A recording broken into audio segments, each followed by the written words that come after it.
Welcome to another edition of Spotlight. Will Evans is with me, Andrew Marmont here, and Will, NRL, Origin, AFL, Wallabies, some All Blacks Test, lots happening, but we'll start with the NRL and a couple of teams that one's on the rise and one probably is faltering a little bit, and we'll start with Manly. Do you think they're now serious contenders after their win against the Sharks? Yeah, great round of footy, but I think Manly, probably the most impressive winners of the weekend, gave Cronulla a good touch-up yesterday at Southern Cross Group Stadium. So, yeah, huge result for them. They're top four now, or tied for being in the top four, and yeah, they've really got a good roll on. What I really like about the way they're playing, they're a good team to watch, really attractive footy. But what I like about them is players that didn't go so well last year, like Marty Tapau, Dylan Walker, obviously Curtis Sirenin, came to Manly after a couple of unhappy years of the Tigers. They're all going great this year. David Cherry Evans has come off probably a pretty average year by his standards, and he's on fire. So, yeah, so it's almost like a Manly side it's okay to like compared to sort of the hated Sea Eagles teams of yesteryear. It is nice, isn't it, Will, to have that Manly team who, but they're their swagger, because they've had years of swagger. When they lose it, it's almost like, are we watching rugby league or some other sport? Yeah, that's right. It has been weird with them missing the finals a couple of years in a row, and yeah, it looks like they're definitely going to be back this year. Now, one team that won't be back, and surprising fall from grace really, is the Canberra Raiders. Tell us, Will, what's happening with them, and really it looks like there's no way back from here. Yeah, who knows, mate? I'm not quite writing them off yet, but 6-9 record. It's a couple of wins outside the 8. I guess the evenness of the competition works in their favour, but they're going to have to find something pretty soon. If you head over to our Facebook, there's a video of Joey Leilua apparently blowing up at Blake Austin. So it looks like there might be a couple of little rifts in the squad, and it was such a tight-knit squad. That's what they sort of built their success on last year. And yeah, they just can't close out the close ones. 6 of their losses this year by 6 points or less. The game the other night against a weakened Broncos side, another tight one, was the Broncos scored right at the end to make it 30-20. But yeah, they just don't seem to have that spark and that magic that they had last year. Something for their coach, Ricky Stewart, I'm sure, who will be thinking about all the time, as he does. And moving on to Origin, obviously the aftermath of Game 2. So Queensland look due for a few injury replacements. Who would you like to see in, and who do you expect that will replace those ones? Well, so obviously Jonathan Thurston's out, and Queensland need a 5'8". The rumour today, or Fox Sports reporting, Cameron Munster's looming as a big chance to be 5'8", which I think is crazy, really. He's a great player, definitely tough enough, and if I was starting a new club, he'd be one of the first players I'd try and sign. But he's played 6 games in the NRL at 5'8". I can't believe they'd throw a rookie into such a key position, such a key game. For me, David Cherry Evans is the best option. He's played 11 tests, 6 origins, a couple of grand finals, and he brings that extra kicking option. Yes. With Cooper Cron, which is where they've struggled a bit, and they've struggled to create opportunities. I think Cherry Evans would be great. Michael Morgan obviously would do a good job too, but they'd probably lose a bit off the bench without him there. So yeah, it'll be interesting to see what they do. Obviously, Darius Boyd is out as well, so they need to pick someone. Munster could be an option there. I've even heard them talk about Michael Morgan as potentially a centre. I'd bring Corey Oates onto the wing and just shift Dane Gagai. And Dane Gagai's specialist centre. He's been on fire. So yeah, Gagai and Cherry Evans for me, but we'll see what they do.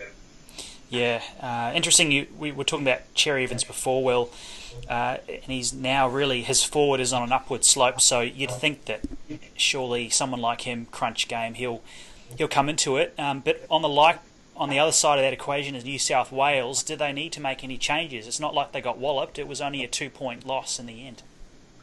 Yeah, that's right. It was. I'm still trying to figure out what happened to them in the second half there, but yeah, I can't see them making any changes. And for a bit of history, it'd be kind of nice to see them carry that same 17 through to Game 3. It'd only be the second time ever that's happened. So, yeah, I don't think if Laurie sticks with teams that are playing poorly, I don't think he's going to change this side. Maybe Tom Trebojevic, because he probably missed a debut by being injured before the first game, but it'd be pretty tough to drop Brett Morris after the way he's played. So Yeah. I'd say that's unchanged. Yep. No, I agree with those. Over to the AFL, and geez, we've had some really close matches right until the end. So Bulldogs, Kangaroos, and Eagles and the Demons. What do you make of that? It was great to watch. Yeah, it's crazy, isn't it? It's the season that keeps on giving in the AFL. So even, usually there's quite a decent split, but it's just such an even comp. Tristan Lovelett, our AFL expert, is questioning whether it was the best round ever on the weekend. 4 games decided by 3 points or less. It's just crazy. 2 wins separate 6th and 16th spot. So 9 rounds left. It's going to be a pretty interesting scramble for final spots. Definitely. And moving on to the Wallabies in rugby union, they had a fantastic and a very convincing win over Italy, managed to smash them by 13 points in the end. Are they a shot for the Bledisloe and indeed the rugby championship? Do they have a hope? Tell us, Will. I hate to keep picking on them, but geez, it wasn't very impressive, was it? They got out to a bit of a lead and then sort of let Italy back in the door. 1 point lead with 4 minutes left, just closing it out at the end. What do you say? There's a couple of positives. Obviously, Stephen Navalu, a couple of tries. Izzy Floud, a couple of tries, and Carmichael Hunt's starting to look really good at number 12. A couple of beautiful long balls for tries, but overall, pretty second rate. It's scary to think what the All Blacks might do to them in a couple of months' time. Let's hope for the good of Australian rugby. They continue to sort of keep that positive flow going. A win's a win at the end of the day, and Italy, they're not the worst team going around. And finally, we'd look at the All Blacks finally playing their first test against the Lions. 30-15 win was one of the games for the ages, and you mentioned to me off air, Will, that it was one of the first games you've watched of rugby all the way through, so it must have been a good game. What did you make of it? It was one of the first games of the season. I've sat there and watched the build-up, watched the whole thing start to finish. I thought it was great. Pretty absorbing contest, and Lions really got stuck in after a tough start for them. They sort of dominated those sort of middle stages of the game. They just fell away at the end there. But scoreline was a fair reflection of the match, and it was a great one. Sets up a good series, and still can't see it not being 3-0, but. Should be another couple of cracking contests coming up. Let's hope so. And what can we look forward to on Commentary Box Sports this week? What's coming up, Will? We've got all our usual features. As I mentioned, Tristan's AFL column has just gone live this afternoon. I have my golden points up tomorrow morning, I'd say, and maybe a couple of tidbits from yourself, and obviously Corey Rosser, and Nick Tedeschi, our other league reporters, and Braden Nisser as well. So, plenty to look forward to. Head over to commentaryboxsports.com. And one other thing that we always like to mention on the podcast is Andrew's first book, The Finest Hour, History of the World Cup in 10 Games. And it's a great read, so go out and get yourself a copy if you haven't already. And how's it all going, Andrew?